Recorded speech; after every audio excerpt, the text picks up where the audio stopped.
आम ए चिंगुड़ी पिठो तैयारी करवा केमती तैयारी करवा। प्रथम नहीं आम अरुआ चाउल ताको भल भाव धोईदे किसी समय बतुरे रखीदे अध घंटा पाखापाखि तापर आम ताको ग्राइंडिंग करवा। ता सहित केमती ग्राइंडिंग करवा नहीं गोटे पियाज आलू आलू को आम चोपा छड़े स्लाइस करके पकेवा नहीं किछिटा जीरा तापरे नहीं सुखिला लंका आपड़ चाहिए कंचा लंका भी नहीं पारे आदि छोट छुआ कर स्किप भी करें नाई तो राग अनुसार आप जी खाइबे गोटे कि दुईटा पकई पारे। मत टे अधिक राग भल लगे बोली माँ 5टा सुखिला लंका पकई आपन कखारु पत्र नहीं पारे नाई तो आमर पानी कखारु पत्र नहीं पारे नाई तो आम कखारु फूल भी नहीं पारिबा।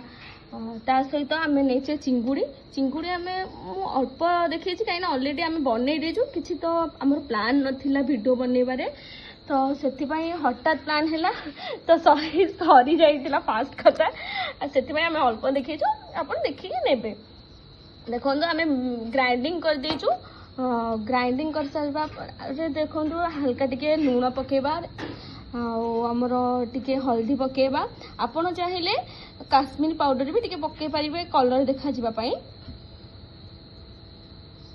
चलतु एबे प्रस्तुत करवा। आम तावा बसैले तावा टेबल बसैले तेल पकईले तेल टिके गरम हो छाड़ीदवा तापर पिठो गोले कखारु पत्र आम से सोधुआरे गोले पकेवा। माँ कमी छोट छोट पीस करके कले छोट छोट पिठो टाइप कले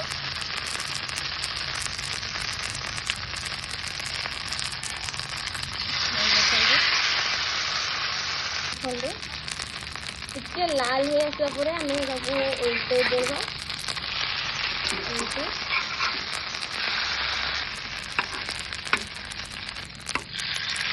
हल्का लाल हो आसला आमर टिके ब्राउन टाइप रो हल्का देखागले आप बाहर करेंगे हल्का दाबी दाबी करेंगे कहीं भितर कंचा रही ना दाबी दाबी टे सेकिले कि भल लगे।